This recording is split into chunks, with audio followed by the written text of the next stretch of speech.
అదిగో మీరు ఆ బిగ్ టీవీ స్క్రీన్ పైన చూస్తున్న ఆ మహిళే నిమిష ప్రియ. కేరళకు చెందిన నర్స్. ఆమె 2007 సంవత్సరం ఆ ప్రాంతంలో యెమెన్కి వెళ్ళారు.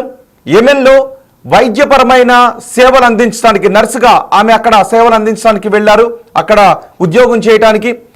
కానీ కేవలం నర్సుగా ఉద్యోగం చేస్తే వచ్చే డబ్బులు సరిపోవు కదా, ఇంకొంచెం హాస్పిటల్ లాంటిది పెడితే బాగుంటుంది అని ఆమె అనుకున్నారు, నిమిషప్రియ అనుకున్నారు. కానీ ఆమె దగ్గర అంత డబ్బులు లేవు.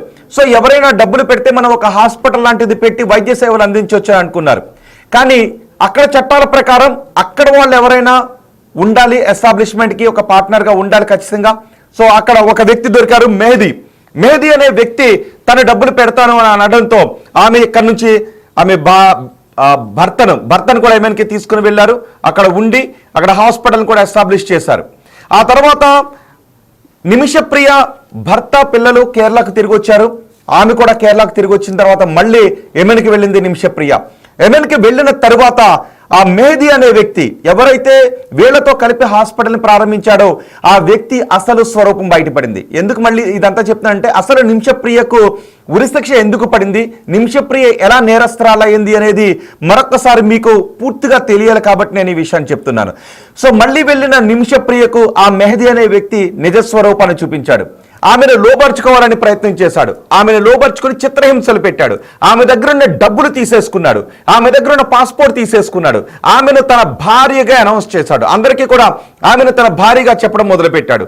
దేశం కాని దేశం. ఇప్పటికీ మన దేశం నుంచి గల్ఫ్ లాంటి దేశాలకు వెళ్లే వాళ్ళు అక్కడ ఉన్న యజమానులు పెట్టే బాధలు భరించలేక ఏం చేయాలో అర్థం కాక పారిపోయి కొంతమంది జైలులో మగ్గుతున్న వాళ్ళు కూడా ఉన్నారు కదా, చాలా మంది ఉన్నారు, వేల సంఖ్యలో ఉన్నారు. సో అలాంటి వాళ్ళందరికీ ఈ బాధ ఎలా ఉంటుందో తెలుస్తుంది. ఇప్పుడు ఏం చేశాడు అంటే ఈ నిమిషప్రియ దగ్గర ఉన్న పాస్పోర్ట్ను తీసేసుకున్నాడు. ఆమెను బయటికి ఎక్కడికి వెళ్ళనివ్వడం లేదు, చిత్రహింసలు పెడుతున్నాడు, శారీరకంగా మానసికంగా చిత్రహింసలు పెడుతున్నాడు. అలాంటి వ్యక్తి నుంచి దేశం కాని దేశంలో తప్పించుకునే అవకాశం ఉంటుందా?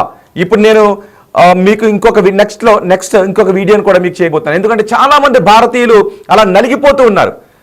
దేశం కాని దేశం వెళ్ళి అక్కడ పని చేసుకుంటూ అక్కడ యజమానులు పెట్టే చిత్రహింసలు భరించలేక భారతదేశానికి వచ్చేసే అవకాశం లేక బాధలు పడుతున్న వాళ్ళందరికీ ఉపయోగపడే ఒక వార్తను నేను ఇంకొక వీడియోలో చేయబోతున్నాను. ఈ వీడియో మాత్రం నిమిషప్రియకు సంబంధించి నేను చేస్తున్నాను.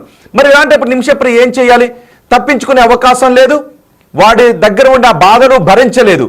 ఆమె ఏమనుకుంది అంటే ఈ మెహదీ అనే వ్యక్తికి మత్తు ఇంజెక్షన్ ఇచ్చేద్దాం, వాడు మత్తులో ఉంటాడు, ఆ తర్వాత పాస్పోర్ట్ తీసుకుని అక్కడి నుంచి పారిపోదాం, భారతదేశానికి వచ్చేద్దాం అని అనుకుంది. సరిగ్గా ఈమె నర్సు కాబట్టి వైద్య విధానాలన్నీ తెలుసు కాబట్టి మత్తు ఇంజెక్షన్ ఇచ్చింది ఆ మెహదీ అనే వ్యక్తికి. మత్తు డోస్ ఎక్కువై అతను కోమాలకు వెళ్ళిపోయాడు, చనిపోయాడు. ఆ తర్వాత ఈమె ఏం చేసింది అంటే ఆరోపణల ప్రకారం అక్కడ ఉన్న మరో నర్సు సాయం తీసుకుని అతని బాడీని కట్ చేసి వేరొక చోట పరేయాలి అని అనుకుంది, ఒక వాటర్ ట్యాంక్ లో పరేయాలనుకునే ప్రయత్నాలు చేసింది. ఆ తర్వాత ఆమె పారిపోతుంటే సౌదీ అరేబియా సరిహద్దుల్లో ఆమెను పట్టుకున్నారు. ఆ తర్వాత ట్రయల్ చేశారు. 2017 ఆ ప్రాంతంలో జరిగింది. ట్రయల్ చేసిన తర్వాత ఆమె నేరం చేసింది అని ప్రూవ్ చేశారు. యెమెన్ కోర్టులో ఆమె నేరం చేసింది అని ప్రూవ్ చేశారు. కానీ ఒక మహిళ, ఒక భారతదేశం నుంచి వచ్చిన ఒక మహిళ ఇక్కడ వైద్య సేవలు అందిస్తూ ఉంది, నర్సుగా సేవలు అందిస్తూ ఉంది. ఇక్కడ అతనితో కలిసి చట్ట ప్రకారం ఒక హాస్పిటల్ని ప్రారంభించారు.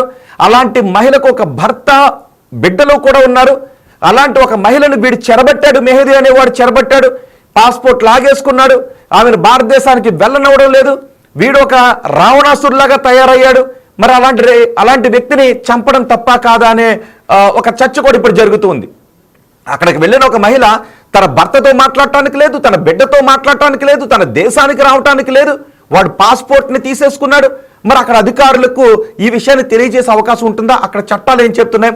మీకు ఎవరికైనా తెలిస్తే కమెంట్ బాక్స్లో